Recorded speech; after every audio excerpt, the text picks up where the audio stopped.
Hi friends, Vikram വേദയുടെ പുതിയൊരു upcoming episode റിവ്യൂയിലേക്ക് എല്ലാവർക്കും സ്വാഗതം. അങ്ങനെ നമ്മുടെ ഭയങ്കര ട്വിസ്റ്റ് നിറഞ്ഞ കഥകളൊക്കെയാണ് കേട്ടോ ഇനി വരാൻ വേണ്ടി പോകുന്നത്. അത് കേൾക്കാനായിട്ട് എല്ലാവരും ചാനലൊന്ന് സബ്സ്ക്രൈബ് ചെയ്ത് സപ്പോർട്ട് ചെയ്യണേ. അങ്ങനെ നമ്മുടെ വിക്രമിനെ ആണെങ്കിൽ വേദ എല്ലാ തരത്തിലും സപ്പോർട്ട് ചെയ്യുന്നുണ്ട്. വിക്രമിന്റെ മുടങ്ങിക്കിടന്ന പഠിത്തമൊക്കെ പുനരാരംഭിച്ചുകൊണ്ട് വരികയാണ്. അങ്ങനെ വിക്രം ഒരു PSC ടെസ്റ്റിനൊക്കെ അപ്ലൈ ചെയ്യുന്നുണ്ട്. എല്ലാം ഇങ്ങനെ ആയിരിക്കുമ്പോഴാണ് വേറൊരു സംഭവം ഇങ്ങനെ നടക്കുന്ന കേട്ടോ. നമ്മുടെ ശ്രീനിവാസ സാറിന്റെ മരുമകൻ കൊല്ലപ്പെടുകയാണ്. കൊല്ലപ്പെടാൻ കാരണം തന്നെ നമ്മുടെ ശ്രീജയാണ് കേട്ടോ അയാളെ കൊല്ലുന്നത്. എന്നാൽ കുറെ നാളത്തേക്കിന് അന്വേഷണമൊന്നും വരുന്നില്ല. അങ്ങനെ ശ്രീജയെ അതിൽ നിന്ന് തൽക്കാലം രക്ഷപ്പെട്ടിരിക്കുകയാണ്. എന്നാൽ ഏറെ നാളത്തെ കാത്തിരിപ്പിന് ശേഷം വീണ്ടും അന്വേഷണങ്ങൾ റീഓപ്പൺ ചെയ്യുകയാണ്. അപ്പോൾ കൊടുങ്ങുന്നത് നമ്മുടെ വിക്രമാണ് കേട്ടോ. വിക്രമിന്റെ തലയിൽ ആ കേസ് വന്ന് വീഴുകയാണ്. ഈ സമയം നമ്മുടെ വേദയാണെങ്കിൽ ജസ്റ്റിസ് ശങ്കരനാരായണന്റെ അടുത്തേക്കാണ് ചെല്ലുന്നത്. അച്ഛാ, വിക്രമിന് ഒരിക്കലും ഒരാളെയും കൊല്ലാൻ കഴിയില്ല. വിക്രം അങ്ങനെ ചെയ്യുകയില്ല. എനിക്ക് നല്ല ഉറപ്പുണ്ട്. എന്തായാലും അച്ഛൻ ഈ കേസ് ഏറ്റെടുക്കണം. അച്ഛൻ തന്നെ ഈ കേസ് വാദിക്കണമെന്നൊക്കെ ഇങ്ങനെ വേദ പറയുമ്പോഴേക്കും ശ്രീകാന്ത് ഇത് കേട്ടിട്ട് ദേഷ്യപ്പെടുന്നുണ്ട് കേട്ടോ. പിന്നെ എന്റെ അച്ഛൻ വല്ല ഗുണ്ടയ്ക്കും തെമ്മാടിക്കും വേണ്ടിയിട്ട് കേസ് എടുക്കാനല്ലേ നടക്കുന്നത്. അതൊന്നും ഇവിടെ നടക്കില്ല എന്നിങ്ങനെ പറയുന്നുണ്ട്. എന്നാ വേദ ണെങ്കിൽ അതൊന്നും മൈൻഡ് ചെയ്യുന്നേയില്ല. ഞാൻ എന്റെ അച്ഛനോടാണ് സംസാരിക്കുന്നതെന്ന് പറയുമ്പോ ശങ്കരനാരായണന് എന്തായാലും വിക്രമിനോട് ഇപ്പോ കുറെ ഇഷ്ടമൊക്കെ തോന്നുന്നുണ്ട് കേട്ടോ. ശങ്കരനാരായണന്റെ ഒരു സമയത്ത് ശങ്കരനാരായണൻ വലിയ അപകടത്തിലായിരിക്കുന്ന സമയത്ത് ജീവൻ പോലും പണയപ്പെടുത്തി വിക്രമാണല്ലോ ജീവൻ രക്ഷിച്ചു കൊണ്ടുവന്നതൊക്കെ. ഇപ്പൊ വിക്രമിനോട് കുറെ മതിപ്പൊക്കെ തോന്നി തുടങ്ങിയിട്ടുണ്ട്. അങ്ങനെ തന്നെ നമ്മുടെ ശങ്കരനാരായണൻ തന്നെ കേസ് ഏറ്റെടുക്കുകയാണ്. അങ്ങനെ വേദയുടെ അച്ഛൻ വിക്രമിനോടൊക്കെ സംസാരിച്ച് കാര്യങ്ങളെല്ലാം മനസ്സിലാക്കിയതിനു ശേഷം ഓരോ ഹിയറിംഗ് നടക്കുന്ന സമയത്തും തെളിവുകളെല്ലാം ശേഖരിച്ച് നമ്മുടെ വിക്രമിന് അനുകൂലമായിട്ട് കേസ് വന്നുകൊണ്ടിരിക്കുകയാണ് കേട്ടോ. വിക്രമല്ല ആ തെറ്റ് ചെയ്തതെന്ന് എല്ലാവർക്കും ബോധ്യപ്പെട്ടു വരുന്ന സമയത്താണ് വിക്രമും ഇതിനെക്കുറിച്ച് എങ്കിലും ഈ കൊല നടത്തിയത് ആരാണെന്ന് അറിയണമല്ലോ. അതിനായിട്ട് വിക്രമും ഇറങ്ങിത്തിരിക്കുന്നുണ്ട്. അങ്ങനെ നമ്മുടെ വിക്രം എത്തിച്ചേരുന്നത് നമ്മുടെ ശ്രീജയിലേക്ക് തന്നെയാണ് കേട്ടോ. ഇത് മനസ്സിലാക്കുന്ന വിക്രം താനല്ലാതെ മറ്റാരും ഈ കാര്യം അറിയാൻ പോകുന്നില്ലെന്ന് വിക്രം മനസ്സിൽ തീരുമാനം എടുക്കുകയാണ്. അങ്ങനെ ഇരിക്കെ നമ്മുടെ വേദ ഈ സമയത്ത് ഗർഭിണിയാണ്. വയറ്റിൽ കിടക്കുന്ന കുഞ്ഞിനെയും വേദയെയും എല്ലാവരെയും മറന്നുകൊണ്ട് വിക്രം ശ്രീജേട്ടത്തിക്ക് വേണ്ടിയിട്ട് തന്റെ ഏട്ടത്തിക്ക് വേണ്ടിയിട്ട് ആ കേസ് സ്വയം തന്നെ ഏറ്റെടുക്കുകയാണ് കേട്ടോ. അങ്ങനെ ശ്രീജയോടായിട്ട് വിക്രം ചോദിക്കുന്നുണ്ട്, എന്താ ഏട്ടത്തി, എന്താ സംഭവിച്ചത് എന്നൊക്കെ ചോദിക്കുന്ന സമയത്ത് വിക്രം, നിങ്ങളുടെ ജീവിതത്തില് ഒരു സന്തോഷം വരുന്ന സമയത്താണ് അവൻ പ്രശ്നങ്ങളൊക്കെ ഉണ്ടാക്കാനായിട്ട് വന്നത്. എന്നാ എനിക്കത് പറ്റിപ്പോയി എന്നൊക്കെ ഇങ്ങനെ ശ്രീജ പൊട്ടിക്കരഞ്ഞുകൊണ്ട് പറയുന്നുണ്ടെങ്കിലും വിക്രം ചോദിക്കുന്നുണ്ട്, എന്നിട്ടും എന്താ ഏട്ടത്തി ഇത്രയും നാളെ എന്തിനാ ഇത് മറച്ചു വെച്ചത്? പേടിച്ചിട്ടാണ് വിക്രം എന്നൊക്കെ ഇങ്ങനെ ശ്രീജ പറഞ്ഞിങ്ങനെ ശ്രീജ പൊട്ടിക്കരയാണ് കേട്ടോ. എന്നാ ഇത് വിക്രം മറ്റാരോടും പറയുന്നില്ല. എന്നാ ശങ്കരനാരായണൻ കണ്ടുപിടിച്ചത് വിക്രം നിരപരാധിയാണെന്നാണ്. അങ്ങനെ ഇരിക്കെ വേദയും ഇവരെല്ലാം ചോദിച്ചിട്ട് ആരാണെന്നോ എന്താണെന്നോ വിക്രം ആരോടും പറയുന്നില്ല. എന്നാ വേദയ്ക്ക് കേൻ അപേക്ഷിച്ചിട്ടും വിക്രം ആരാണെന്നോ എന്താ സംഭവിച്ചതെന്നോ ഒന്നും പറയാൻ തയ്യാറാവുന്നില്ല കേട്ടോ. വിക്രമിനോട് കാല് പിടിച്ച് വേദ ചോദിക്കുന്നുണ്ട്, വിക്രം, നമ്മുടെ കുഞ്ഞിനെ ഓർത്തിട്ടെങ്കിലും നീ എന്നോടെങ്കിലും ഒന്ന് സത്യം പറ എന്നിങ്ങനെ പറയുന്ന സമയത്ത് നീ എന്തായാലും കോടതിയിൽ വെച്ചിട്ട് ഞാൻ എല്ലാം തുറന്നു പറയും, അപ്പോ കാണാൻ ഇങ്ങനെ പറയാണ്. അങ്ങനെ വേദയുടെ കണ്ണീര് പോലും കാണാൻ നിൽക്കാതെ നമ്മുടെ വിക്രം ആ കേസ് സ്വയം തലയിൽ കെട്ടിവെക്കുകയാണ് കേട്ടോ. എല്ലാവരുടെ അടുത്ത ഹിയറിംഗ് നടക്കുന്ന സമയത്ത് എല്ലാവരെയും സാക്ഷിയാക്കി വിക്രം കോടതിയുടെ മുമ്പിൽ താനാണ് ആ കുറ്റം ചെയ്തതെന്ന് ഏറ്റെടുക്കുകയാണ്. അങ്ങനെ വേദയാണെങ്കിൽ സഹിക്കാവുന്നതിലപ്പുറമാണ് വേദ.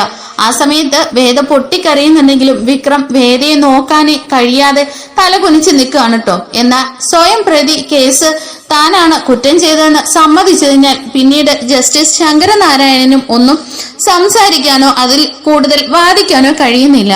അങ്ങനെ നമ്മുടെ വിക്രമിന് 6 വർഷത്തെ കഠിന തടവിന് ശിക്ഷിക്കപ്പെടുകയാണ്.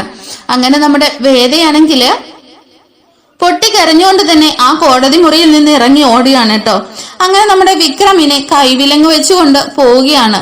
ഈ സമയത്ത് ശങ്കരനാരായണനും അത് നോക്കി നിൽക്കുവാനേ കഴിഞ്ഞിരുന്നുള്ളൂ. പിന്നീടായിട്ട് വേദ എന്തായാലും ഇനി വിക്രമിന്റെ വീട്ടില് തന്റെ കുഞ്ഞിനെയും ഒരു ബാധ്യതയായിട്ട് അവിടെ നിൽക്കില്ല എന്ന് കരുതി വേദയാണെങ്കിൽ അവിടെ നിന്നും പടിയിറങ്ങിയാണ് കേട്ടോ. ഒരു ബസ് കയറി ആരും കാണാത്ത ഇടത്തേക്ക് പോവുകയാണ്. എന്നാൽ ശങ്കരനാരായണൻ തന്നെ വേദയെ കണ്ടുപിടിക്കുന്നുണ്ട്. അതിനുശേഷം വേദ തന്റെ പഠനമൊക്കെ പുനരാരംഭിക്കുന്നുണ്ട്. വേദ പഠിച്ച് നല്ലൊരു കളക്ടറായിട്ടാണ് പിന്നീട് തിരിച്ചു വരുന്നത്. അങ്ങനെ ഇരിക്കെ വിക്രമിന്റെ ഒരു പെൺകുട്ടി ഉണ്ടായിട്ടുണ്ട്. മോക്ക് 5 വയസ്സായിട്ടുണ്ട്. വിക്രമിന്റെ തടവ് ശിക്ഷയ്ക്ക് ഏകദേശം കാലാവധിയൊക്കെ കഴിഞ്ഞു വരികയാണ്. നമ്മുടെ വേദ നല്ലൊരു കളക്ടറായിട്ടും കൂടിയാണ് തിരിച്ചു വരുന്നത്. അങ്ങനെ തടവ് ശിക്ഷയ്ക്ക് ശേഷം പുറത്തിറങ്ങുന്ന വിക്രമാണെങ്കിൽ ആദ്യം വേദയുടെ വീട്ടിലേക്കാണ് കേട്ടോ കയറി ചെല്ലുന്നത്. എന്നാൽ ശങ്കരനാരായണൻ ചോദിക്കുന്നുണ്ട്, എന്തിനാടാ നീ എന്തിനാ ഇങ്ങോട്ടേക്ക് കടന്നു വന്നത്? എന്റെ മോളെയും ഒരു വയറ്റിൽ കിടക്കുന്ന കുഞ്ഞിനെ പോലും വിലമതിക്കാതെ നീ സ്വയം കേസ് ഏറ്റെടുത്ത് ആർക്കോ വേണ്ടി പോയവനല്ലേ? ഇനി നീ ആ പേരും പറഞ്ഞ ഈ പടി കാലുകുത്തല്ലെന്ന് പറഞ്ഞിരിക്കുകയാണെന്നൊക്കെ പറയാണ് കേട്ടോ. എന്നാ വിക്രം അവിടെ നിന്ന് കാല് പിടിക്കുന്നുണ്ട്. അച്ഛാ, എനിക്ക് എന്റെ കുഞ്ഞിനെ ഒന്ന് കണ്ടാ മതി. ആൺകുഞ്ഞാണോ പെൺകുഞ്ഞാണെന്നോ പോലും എനിക്കറിയില്ല. എനിക്ക് എന്റെ വേദയും കുഞ്ഞിനെയും തിരിച്ചു തരണം, എനിക്ക് എന്റെ കുഞ്ഞിനെ ഒന്ന് കാണണം എന്നൊക്കെ വിക്രം ഇങ്ങനെ കാല് പിടിക്കുന്നുണ്ടെങ്കിലും അവരാരും അത് കേൾക്കുന്നില്ല. ഈ സമയം ശ്രീകാന്ത് അവിടേക്ക് ഇറങ്ങി വന്നിട്ട് പറയുന്നുണ്ട്, എന്താടാ നിന്റെ കുഞ്ഞോ? അങ്ങനെയൊരു കുഞ്ഞ് ഇവിടെ ഈ വീട്ടിൽ ജനിച്ചിട്ടുമില്ല. അങ്ങനെയൊരു കുഞ്ഞിനെ ഞങ്ങൾക്ക് ആവശ്യമില്ല. എന്താ നിങ്ങൾ ഈ പറയുന്നതെന്ന് വിക്രം ഇങ്ങനെ ഞെട്ടിത്തരിച്ച് ചോദിക്കുമ്പോ, അതേടാ നിനക്ക് അവളെ വേണ്ടെന്നും പറഞ്ഞല്ലേ നീ പോയത്? നിനക്ക് വേണ്ടാത്ത അവൾക്ക് നിന്നെയും വേണ്ട, ആ കുഞ്ഞും വേണ്ട. ഞങ്ങൾ അതിനെ എപ്പോഴേ നശിപ്പിച്ചു കളഞ്ഞു എന്നൊക്കെ ഇങ്ങനെ പറഞ്ഞിട്ട് വാതിൽ കൊട്ടി അടയ്ക്കുകയാണ് കേട്ടോ. അങ്ങനെ ശ്രീകാന്ത് തള്ളി ഇറക്കി വിടുകയാണ് വിക്രമിനെ. അങ്ങനെ എല്ലാവരും കഥ കടച്ചു പോകുമ്പോ വിക്രം പൊട്ടിക്കരഞ്ഞുകൊണ്ട് അവിടെ നിന്ന് കൂട്ടുകാരുടെ അടുത്തേക്കാണ് കേട്ടോ ചെല്ലുന്നത്. അങ്ങനെ കൂട്ടുകാരന്മാരൊക്കെ വിക്രമിനെ ഏറെ സമാധാനിപ്പിക്കാനൊക്കെ ശ്രമിക്കുന്നുണ്ട് കേട്ടോ. അങ്ങനെ ഇരിക്കും നമ്മുടെ വേദയാണെങ്കിൽ ആ കുഞ്ഞിനെയും കൊണ്ട് കുറെ അകലെ പോയാണ് താമസിക്കുന്നത്. ആ കുഞ്ഞിനെ ഒരിക്കലും വിക്രമിനെ കാണിക്കാനോ വിക്രമിന്റെ പേര് പോലും ആ കുഞ്ഞിനോട് പറയാനോ വേദ ആഗ്രഹിച്ചിരുന്നില്ല. അങ്ങനെ വേദയാണെങ്കിൽ ഡ്യൂട്ടിക്കൊക്കെ പോകുന്നുണ്ട്. മോളെ നോക്കാനായിട്ട് ഒരു ആന്റിയും കൂടെ ഉണ്ടാവും.